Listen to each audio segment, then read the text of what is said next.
Video को देखते जाएं और आपको पता चल जाएगा कि आप टेस्ट वाले दिन स्पेशली फेल क्यों होते हैं और बेशुमार लोग फेल होने की मेन रीजंस क्या हैं। मैं आपको बताऊंगा कि जो एक्चुअली टेस्ट वाले दिन का सबको खौफ और वो जो उनके अंदर वो एक ऐसा प्रेशर जमा होता है कि वो बाकी सब कुछ भूले हुए होते हैं उस दिन के लिए कि वहाँ पे क्या होगा, कैसे होगा, हम क्या करेंगे, और वो बस उस चीज़ की तरफ सोच रहे होते हैं। ड्राइविंग को भूले होते हैं कि उन्होंने करना क्या है, किस चीज़ को करना है, किस चीज़ के बारे में ज़्यादा सोचना है आपने ताकि आप पास हो सके। लेकिन उसके बजाय होता अपोजिट है, आप लोग उस चीज़ के बारे में ज़्यादा सोच रहे होते हैं जिसके बारे में आपको बिल्कुल ही नहीं सोचना चाहिए। क्या कि वो टेस्ट वाले दिन क्या होगा, वो कैसे है, क्या करेगा, क्या होगा। होता कुछ भी नहीं है। वो अपनी जॉब पे हैं, वो जॉब कर रहे हैं, आपने जाना है वहाँ पे जाके उनको वो उस टाइम पे निकलेंगे, आपको आपका नाम पुकारेंगे, आपने साइन करना है।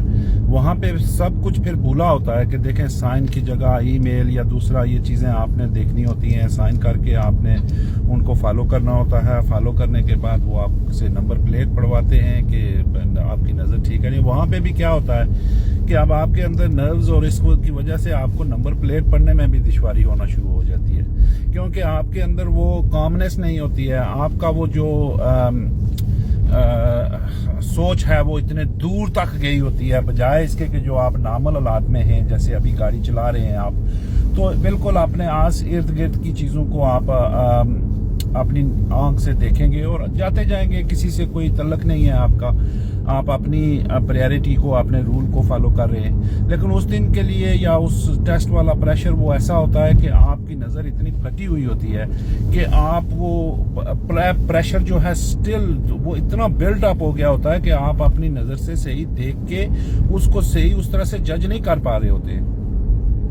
इसकी वजह क्या होती है कि आप के अंदर वो उस तरह का चला होता है कि बस वो सामने आए। वो क्या है, वो या टेस्ट रिजल्ट है या वो एग्जाम है या वो क्या होगा। अरे जो चीज आपने करके उसके बाद उसका फैसला होना है, उसके बारे में आप पहले क्यों सोचेंगे? आप आराम से क्यों नहीं बैठे रहते? आप आराम से क्यों नहीं अपने आप में रहते कि जो कुछ होना है वो तो उसका रिजल्ट कोई भी नहीं आपको दे सकता है। पहले वो खुदा ताला की जात को उसके रिजल्ट का पहले इल्म है कि क्या होना है। आपने अपनी तरफ से कोशिश करनी होती है और आपने अपने आप को उस तरीके से रखें ताकि आप उनसे बात कर सकें, उनकी बात को समझ सकें, और समझने के बाद फिर आप आराम से वो सेफ्टी आपकी जिम्मेदारी होती है कि उन्होंने कहा, आपने उनको सेफ करके दिखाना है।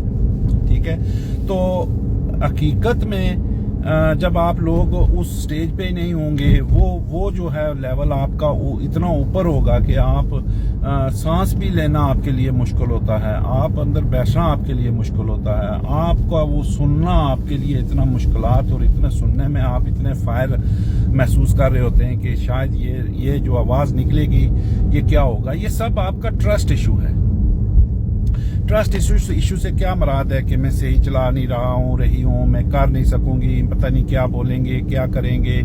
अरे उन्होंने बोलना है move of when you ready, number plate और बाकी डॉक्यूमेंटेशन करने के बाद वो उनकी जिम्मेदारी है, आपकी नहीं है। ठीक है, आपकी सिर्फ ये है कि जब आपको वो बोले आप अपने आप को इस तरीके से तैयार रखें कि होता है ना कभी कभी कि आप किसी के हाथ चले जाते हो तो फिर जाना तो आपके बस में होता है, आना उनके बस में होता है कि जब तक वो आपको बोले नहीं आप जा नहीं सकते हो। ठीक है, तो आपका जो असल सिलसिला है वो ये होता है कि आप ये कहते होते हो कि हम अपनी मर्जी से चले जाएं, अपनी मर्जी से ये टाइम खत्म हो जाए, ऐसे फिर वो टेस्ट नहीं होगा, आप पास नहीं कर सकोगे। अगर आप अपने आप को इस तरीके से तैयार करें कि हम आ गए हैं, अब हमने यहाँ से हम जितना भी प्रेशर बिल्ड करेंगे, जितना भी अपनी सोच को चेंज करेंगे, जाना तो हमने टेस्ट करके ही है, तो हम अपने आप को उस तरीके से आप रखें कि ठीक है हम आ गए, आप जैसे बोलेंगे हम आराम से वही चीज़ करेंगे, बाकी चीज़ें आप उन चीज़ों को इग्नोर करेंगे। जैसे आप ये मेरी ड्राइविंग देख रहे हैं, इस ड्राइविंग से भी सीखें। ये जो ड्राइविंग है यही टेस्ट स्टैंडर्ड है कि मैं बातें भी कर रहा हूँ, अपना काम भी हो रहा है मेरा, और मैं चीज़ों को देख भी रहा हूँ, और एक्शन रिएक्शन भी है, डेवलपिंग और पोटेंशियल हाजिर भी मेरे सामने हैं, और रोड